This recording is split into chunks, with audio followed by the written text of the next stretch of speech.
स्वागत है आप सबका मेरे YouTube चैनल पे जिसका नाम है अशर बोल रहा है।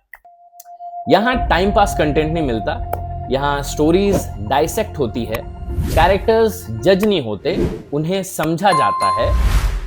तो अगर तुम रेडी हो तो चलो शुरू करते हैं आज की सीरीज, जो कि बहुत ही जबरदस्त सीरीज है।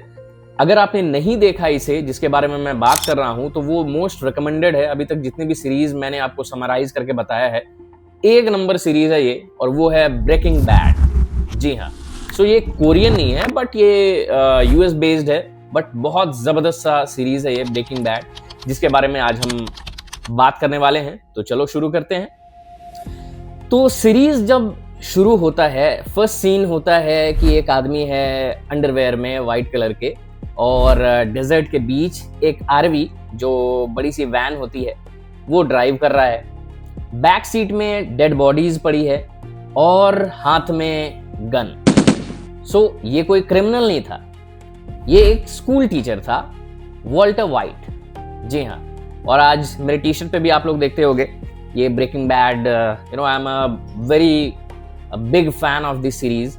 Walter White, Heisenberg, Jesse Pinkman, तो ये सब कैरेक्टर्स के बारे में मैं आपको डिटेल में बताऊंगा आज अपने आज के टॉपिक में। तो चलिए स्टोरी का शुरुआत करते हैं। ब्रेकिंग बैड एक क्राइम स्टोरी नहीं है, ये एक ट्रांसफॉर्मेशन है। एक ऐसे इंसान की कहानी जो लाइफ भर रूल्स फॉलो करता रहता है, और आप इसको देख के या स्टोरी सुन के आपको है ना एक रिलेटेबल चीज भी लगेगी। ठीक है, सो ये सारा रूल्स फॉलो करता है, लेकिन जब सिस्टम उसे कुछ देता नहीं है, वो सिस्टम तोड़ देता है। ठीक है, और सबसे डेंजरस बात, वो इसमें सक्सेसफुल हो जाता है। वॉल्टर वाइट मेन कैरेक्टर एक ब्रिलियंट केमिस्ट है, मतलब केमिस्ट्री पढ़ाता है। केमिस्ट्री का बहुत अच्छा नॉलेज है, सारे केमिकल्स का, कैसे कौन रिएक्ट करेगा तो कैसे क्या बनेगा, बहुत जबरदस्त नॉलेज केमिस्ट्री का। थोड़ा साइंटिस्ट भी है वो, आपको बाद में पता चलेगा। लेकिन आयरनी देखो, वो एक स्कूल टीचर है जिसको कोई रेस्पेक्ट नहीं देता। तो आजकल पता ही है आपको, स्कूल टीचर्स का उतना कोई रेस्पेक्ट देते नहीं है। स्टूडेंट्स उसकी मजाक उड़ाते हैं क्योंकि बहुत अच्छा टीचर था। पार्ट टाइम कार वॉश का जॉब है। रेस्पेक्ट जीरो, पैसे जीरो, हैप्पीनेस जीरो। फिर एक दिन उसे पता चलता है कि भाई उसे तो कैंसर भी है। अब उसके पास टाइम कम है। सो ये हो गया कंगाली में आटा गीला। एक तो आपके पास पैसे नहीं है, रेस्पेक्ट नहीं है, फैमिली में एक वाइफ है जो प्रेग्नेंट है, एक बेटा है जो डिसेबल्ड है, जो चल नहीं पाता बिना लकड़ियों के, और वाइफ प्रेग्नेंट है, जो मैंने ऑलरेडी बताया। तो अब उसको कैंसर भी हो जाता है, वो भी लंग कैंसर। अब उसे फील होता है कि भाई अब तो यार लुटिया डुबोई मैंने, मतलब एक तो रिस्पॉन्सिबिलिटी इतनी ज़्यादा है, तो कुछ तो करना पड़ेगा जिससे अगर मैं मर भी गया कैंसर की वजह से, तो मेरी फैमिली जो है आगे चल के पैसों का कम से कम इशू ना हो। वॉल्टर सोचता है मेरे मरने के बाद मेरी फैमिली का क्या होगा। तब वो एक शॉकिंग डिसीजन लेता है, मेथ बनाएगा। मेथ एक टाइप का ड्रग्स है।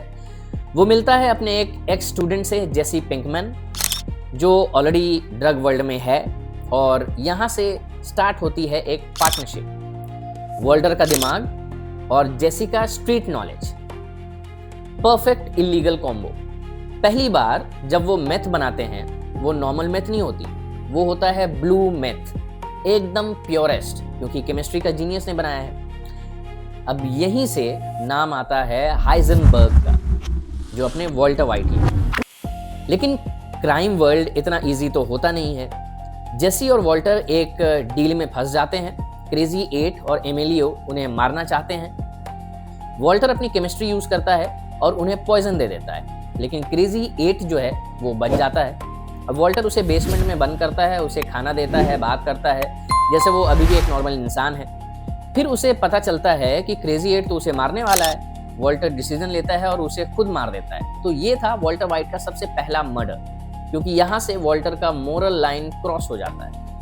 अब एंट्री होती है टूको सालामेंका की।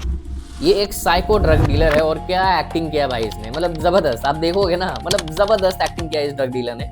जैसे उसके पास अपना छोटा सा सैंपल लेके जाता है, डील लेके जाता है, लेकिन टूको उसे पीट के उसका मेथ ले लेता है। अब वॉल्टर खुद आता है एक फेक मेथ क्रिस्टल यूज करके एक्सप्लोजन क्रिएट करता है। टूको इम्प्रेस हो जाता है और डील एक्सेप्ट कर लेता है। लेकिन प्रॉब्लम यहाँ होती है क्योंकि टूको जो है एक अनस्टेबल है, अनप्रेडिक्टेबल बंदा है, कभी भी कुछ भी कर सकता है। और सीजन यहाँ पर एंड हो जाती है एक फियर के साथ। सीजन 2 में टूको और डेंजरस हो जाता है। वो वॉल्टर और जेसी को किडनैप कर लेता है, उन्हें फोर्स करता है कि उसके लिए कुक करने के लिए, मतलब मेथ बनाने के लिए वो प्लान बनाते हैं और उसे पॉइजन करने का, लेकिन फेल हो जाते हैं। लास्ट मोमेंट पे एंट्री होती है हैंक की। हैंक कौन है? वॉल्टर का ब्रदर इन लॉ, मतलब जो वॉल्टर की वाइफ है उसकी बहन का हस्बैंड, और वो है DEA एजेंट, मतलब ड्रग स्मगलर को पकड़ने वाला। अब वो टूको को शूट करके मार देता है और अननोइंगली वॉल्टर को बचा लेता है। इन लोगों में जो केमिस्ट्री था वो बहुत अच्छा था, मतलब दोस्ती वाला, दोनों साथ में लंच करते थे, बियर पी रहे हैं। लेकिन उसे पता नहीं था कि हाइजनबर्ग जिसको मैं खोज रहा हूँ ये वॉल्टर वाइट ही है। अब यहाँ पर जेसी एक लड़की से मिलता है जिसका नाम है जेन, वो भी एक ड्रग एडिक्ट, और ये भी बंदा जो जेसी है वो भी ड्रग एडिक्ट ही था।